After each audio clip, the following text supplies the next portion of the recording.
What is your name? And what do you do?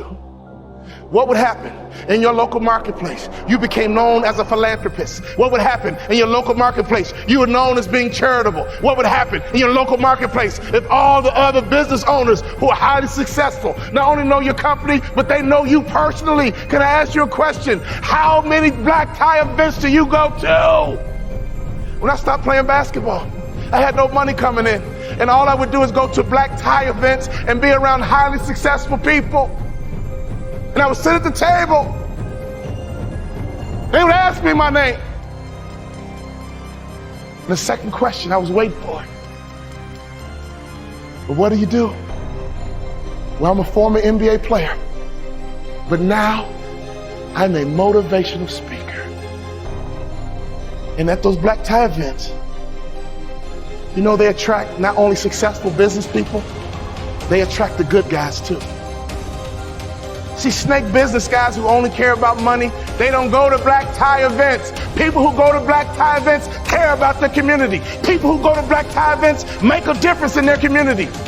Let me tell you something. I noticed right away at the black tie events, these were the successful people that I wanted to know. And I began to build leverage. I began to build a brand by building relationships with the top business people in my community because I was willing to go to black tie events. There's nothing more important you can do, business owner, than to buy you a tuxedo and go to black tie events, because everybody in the building is going to ask you your name and they're going to ask you what you do.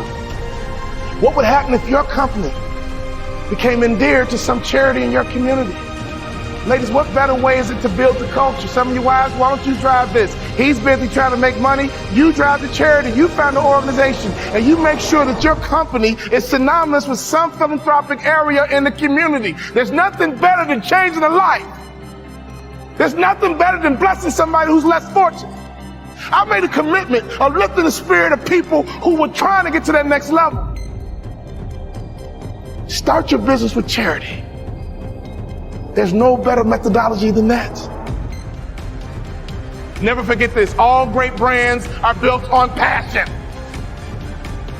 So before you build your brand, it's not about the color. It's not about the font. All great brands are built on passion. So can I ask you a question? What are you passionate about? See, if you're not passionate about anything, your marketing is going to be ho-hum as well. Does that make sense? You can't build a great brand without passion. Let's take a look at Nike.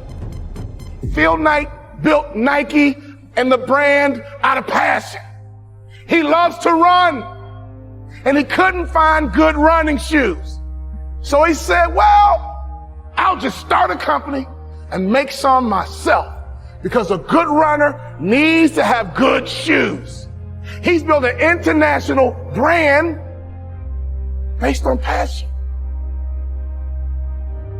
If you want to be a millionaire, you got to think like $1 million person. You can't fake this thing. Y'all hear what I'm saying?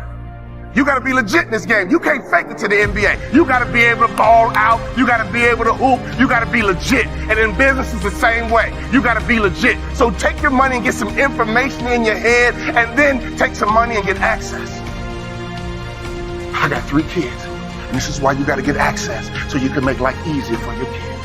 Well, ain't nobody do nothing for me. Oh, your mindset is jacked up. Ain't nobody do nothing for me, so I ain't gonna do nothing for my kids. You ain't thinking about your legacy. Right now, it's like a track meet. You're running a 4x1 100-meter dash. 4x1, and your baton is in your hand. And let me tell you something. I want you to run as strong as you can, as fast as you can, as hard as you can, and one day you're gonna get old. One day your knees gonna buckle. And your son gonna be right behind you. Your daughter gonna be right behind you. And at a track meet, they yell, stick. And you gotta make a successful handoff to the athlete in front of you. And that's your son, that's your daughter. So can you do me a favor? You gotta get on that track and run, because the baton is in your hand right now.